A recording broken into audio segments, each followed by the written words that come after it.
Welcome to the Living Unoffended podcast with your host, Brant Hansen. Okay, here's something to put into practice with the new year beginning that could make for a brilliant year. It's something Jesus told us to do, and I don't think it's very well understood because I hear this phrase coming up a lot, just like a lot of the things Jesus said. It gets worked into our larger culture and then gets kind of watered down, and we hear the phrase, we don't quite understand what he's saying, and that is this. And if we do this, it'll be an awesome year. I mean it. Go the second mile. Okay, when you've heard that phrase before, just like me, a lot of times it means like doing extra to nail down the sale or something. Like I'll go the extra mile for my customers. I'll go the extra mile, and make a really good meal for my family or something. Like, obviously there's nothing wrong with that, but that's not what Jesus was talking about. What he's talking about is so much deeper and so much more freeing. It's amazing. So I want to talk about that. We'll do it rapidly here. I like to cram in as much as like helpful content, I hope, and as quickly as possible for you. But there was a Jewish idea about doing more than the bare minimum. There was and is, and it's a very generous thing. It's a beautiful thing. They had an idea that like if you were going to feed a hungry child or something, don't just get them fast food. Go beyond that. Make something wonderful for them. Make it above and beyond whatever you would even eat today, rather than just giving scraps to the poor. That's a wonderful thing. Jesus is taking that to the next level, and we're missing out on something if we don't get it. Just to review, Matthew 5, we've talked about this, but let's concentrate on the extra mile thing. He said, you've heard that it's said, eye for an eye and a tooth for a tooth, but I tell you, do not resist an evil person. If anyone slaps you on the right cheek, turn to them the other cheek also. And if anyone wants to sue you and take your shirt, hand over your coat as well. If anyone forces you to go 1 mile, go with them 2 miles. Give to the one who asks you, and do not turn away from the one who wants to borrow from you. You've heard it said, love your neighbor and hate your enemy. But I tell you, love your enemies and pray for those who persecute you, that you may be children of your Father in heaven. He causes the sun to rise on the evil and the good, and sends rain on the righteous and the unrighteous. If you love those who love you, what reward will you get? Are not even the tax collectors doing that? And if you greet only your own people, what are you doing more than others? Do not even pagans do that? Be perfect, therefore, as your heavenly Father is perfect. That's from Matthew 5. We've talked about this before, about the turning the other cheek thing. This is not being a doormat. It's the opposite. It's making the other person unable to dictate your behavior. If we just practice eye for an eye, well, then if I take your eye, I know what you have to do next, and that's take mine. Like I'm almost obligating you to do something. I'm in control of the situation. Jesus is freeing us from that. If anybody slaps you on the right cheek, turn to them the other cheek also. Like, you don't dictate my next move. This is a place of strength.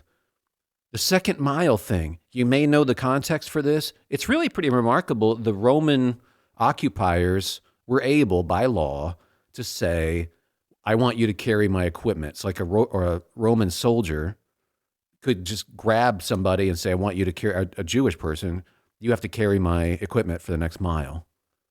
Well, you're obligated to. You don't have a choice. That's the law. And Jesus is saying, not only don't resist that, go an extra mile. Again, it gets at this thing where I'm actually going to have the freedom to dictate how I respond to you. It's really brilliant for several reasons. Just like everything Jesus tells us, everything he tells us, as we've talked about all the stuff we've been talking about loving our enemies, it's for our own good. It frees us. This is a wonderful way to live. Also, I need you to know, in the context we're talking about, this isn't a command. It's not like Jesus is giving us another commandment or something here. He's describing what life in the kingdom is like, what we're now able to do, because we become the sort of person who can do this sort of thing. It's incredibly strong. Most people can't do this. Most people can't turn the other cheek. Most people can't go the extra mile. This is strong. It demonstrates the character of God, too, when we do this. What has he done for us? Beyond forgiving us, like ladled us with one blessing after another, so we get to reenact that facet of his character. A third thing about that, this demonstrates your freedom. Because if you don't do the mile, again, you're going to be punished. But if you continue to do a mile, what's that soldier going to think that second mile? Like, what in the world is going on here? Who is this person? Why are they so strong? This goes for you. I'm trying to give you maybe practical examples. This is going to sound silly.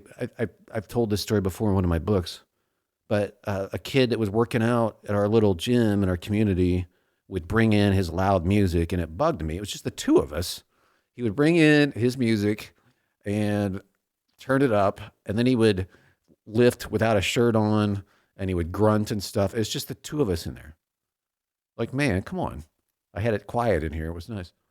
And that bugged me. And this happened a few times, as I recall. And finally, I realized what was going on. I was resenting and really disliking this kid. He's probably 17. And we were out at the water fountain one time. He came out to get a drink. I was there. I was like, hey, man, just want to know, I respect how hard you work. I told him this.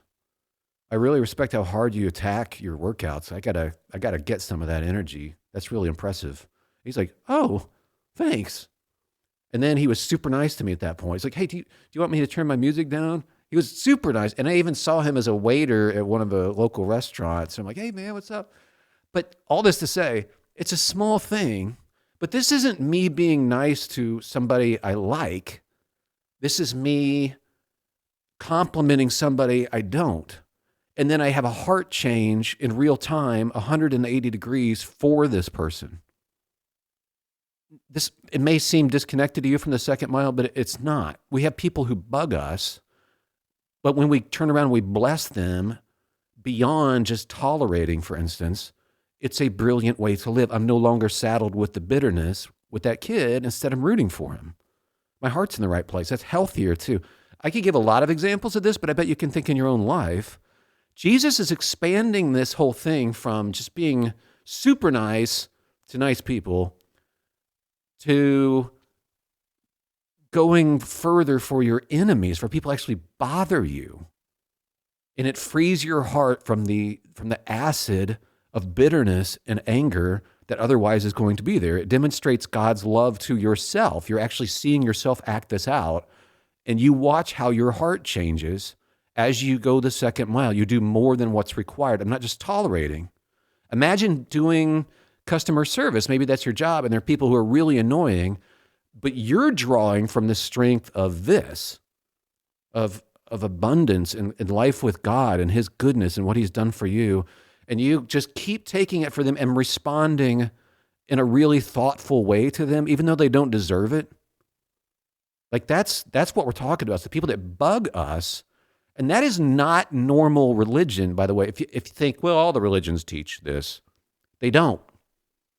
Again, they'll teach you to be nice to people, but the idea to be loving towards your enemies, to go further for your enemies, that is unique. That is a Jesus thing. Fifth thing I wanted to tell you, it shows that we are, if you act this out, it shows that you're from another place. You're really a weird one, you're a different kind of person who, again, like the soldier looking at the person who's going the second mile, lugging the stuff. No, I got this. I'm going to keep going. Like, what kind of person are you? What planet are you from? Like, who does this? Who puts up with this and then goes further? What kind of strength are you drawing from? It's really brilliant. But this whole section that Jesus is talking about, again, it's not being unfurled like commands. It's saying this is what life in the kingdom is like. You're now able to do this. You're able to love your neighbor and love your enemy because that's the way God is. Again, this idea is not found in other religions. It's not found in Islam. It's not found in Judaism. The idea that you would love your enemy. This is him taking rabbinical teaching and teaching from Torah and taking it to the next level where people are like, whoa, wait, even for the Romans? But again, it's for us. It frees us. All of this stuff, when we follow him, the same context he's talking about, look, do things my way, it's actually easier. And it is. It's lighter. My yoke is lighter. And it is. This is once again, Everybody together now. This is a genius way to live this coming year. Let's do this thing. Let's be the kind of people who can pull this off. Like an athlete that could take off sprinting when everybody else is gassed. Who can do that? This is from our character that's being formed by him as we practice being with him, we draw from him, we abide in him, meaning we'll live with him, have a conversational relationship with him, and then we practice this stuff, put it to use with the people who bother you the most. It is unique, and of course, as I keep saying, it's absolutely genius. I hope this is helpful to you as a reminder. We got to talk about this stuff. If we're going to follow Jesus, it's got to be front of mind. So we did it in 10 minutes and 44 seconds. Thank you. You've been listening to the Living Unoffended podcast with Brant Hansen. Make sure to like, subscribe, and share. And if you'd like more information on Brant Hansen, his book Unoffendable, and more, go to branthansen.com.